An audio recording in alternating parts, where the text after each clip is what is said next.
Thank you for coming to my channel. My name is Adrian. Today I'll be reading you Texas Haunted Forts. Today's episode is the Alamo. The Alamo has long been the symbol of Texas pride. The ghosts of many of the heroes who died at the old mission still roam the plaza. From as far back as at least 1836, apparitions have been seen in the Alamo. Father Antonio Olivares established the mission San Antonio de Valero in 1718. The mission served the settlers and Indians alike until 1803, when the Spanish cavalry took over the mission and named it the Alamo de Parras. At the Battle of San Jacinto in 1836, Santa Anna knew capture was imminent. He called one of his most trusted servants to his side. Instructing the man to fade into the surroundings, Santa Anna dispatched a message to General Andrade.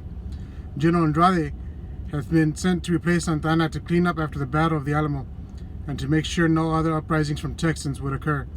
Santa Anna's servant arrived with his master's orders in hand just as Andrade was about to leave the area. In the message, Santa Anna told Andrade to destroy the mission San Jacinto de Valero, the Alamo, destroy and leave not a stone standing.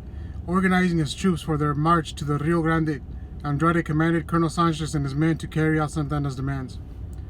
According to reports, as Sanchez and his troops approached the old chapel, all that remained of the mission, they were confronted with 6 diablos, or ghostly monks. These apparitions emerged from the walls of the mission, waving flaming swords over their heads, advancing towards the soldiers and shouting, "Do not touch the walls of the Alamo." Quickly, Colonel Sanchez's eyes bugged and sweat dripping from his face, crossed his chest and stumbled backwards into his second command. "Help me on my horse, we must leave here immediately."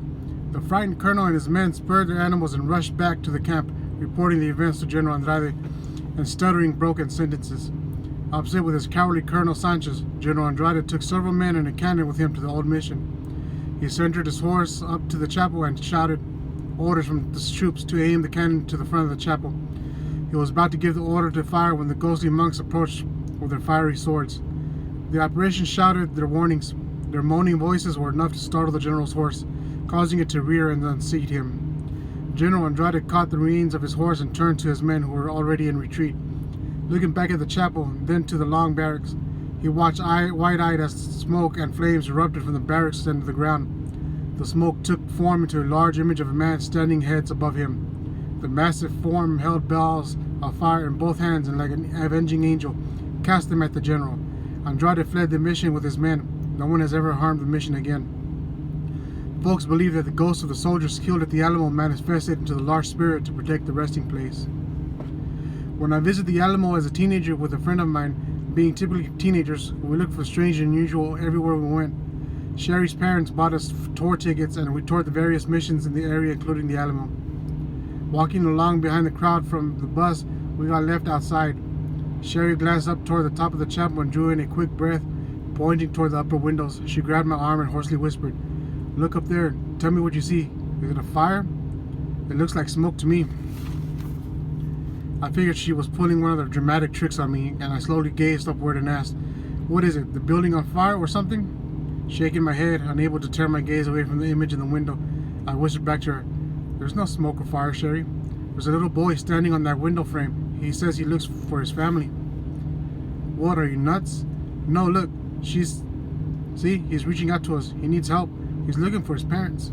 Sherry, seemingly disgusted with me, pulled me toward the door where we went inside. "Wait," I cried out. "Didn't you see that little blonde boy in the window? You saw something, didn't you?" It worried me that he had seen the boy, but Sherry didn't. "I thought I saw smoke coming out of the top of the window, that's all. I sure didn't see any little boy up there." Sherry pulled up my arm and rejoined to the group. The whole time I was inside the Alamo, I felt I was being watched and I couldn't hear voices, low whispers from the walls and darkened corners of the old mission. I was jumpy and Sherry was getting on my nerves. As we completed the tour and started back towards the bus, I turned for one more look, and there, high above the plaza, the little boy floated on the edge of the window. Years later, when I returned to the Alamo on a late February afternoon, I again saw the little boy, blonde-haired boy, and I knew then I was not being a crazy teenager. Upon my most recent visit to the Alamo, I talked with several employees who confirmed the image of the child in the window, as well as other incidents taking place around the plaza. For instance, midday in late spring, one of the Alamo Rangers made his rounds, checking to make sure all was well in the plaza. It was one of those really hot spring days in South Texas, and he had taken his hat off to wipe his sweat from his brow. Putting his hat back on, he saw a suspicious-looking man walking across the grounds towards the library. The ranger took note of the man's strange attire. He wore black boots, a black plantation-type hat, and a long black overcoat. Keeping his distance, he followed the man until he reached the shadows of the chapel building, where he saw the figure fade away. The ranger hurried after the stranger, but he found no one hiding in the shadows and discovered no footprints in the flower beds. Checking with other employees at the Alamo, he came up empty-handed, as no one else had seen this peculiar man. The ranger realized the apparel was not something of present-day wear. He described what he'd seen to another ranger who thought the attire was from the 1830s. Since the time, others had seen the same apparition strolling through the plaza in broad daylight as well as at night. One school teacher tells of her unusual experience at the Alamo on a rainy day in February. The bellies of the darkening clouds appeared as if they would burst at any time. Jagged lightning flashed closer to the plaza with each strike, and thunder rolled across the threatening skies of South Texas. A downpour was imminent. A few outrageous citizens roamed the sidewalks in front of the Alamo, touring the town with friends and family. A school bus rolled to a stop in front of the old mission, and a group of children with several teachers stepped off as the rain began to pepper the plaza. The teachers hurried the children inside the main Alamo building so they wouldn't get wet. As the last teacher stepped inside, she looked back and saw two ladies in ankle-length dresses like women wore in the 1700s. One fabric-covered bonnet, trimmed with ribbons and flowers, hid her face. The other woman was attired in a full-length cloak, covering her dress completely, gathered onto her lace-edged hood. The ladies didn't seem to be in a hurry. They simply walked at a steady pace, their heads down and faces hidden from the rain. Lightning flashed, striking the ground, then burning across the sky. The smaller woman dropped to the ground. Her companion fell to her knees and began screaming for help, but the thunderous racket in the sky kept anyone else from hearing the cries. Bending over her friend on the ground, the woman wept. The teacher who witnessed the bizarre scene started out into the rain to help as a streak of lightning split the skies, followed by a clash of thunder. At that moment, the woman disappeared. The teacher found a gold ring lying on the plaza stones that was charred ever so lightly.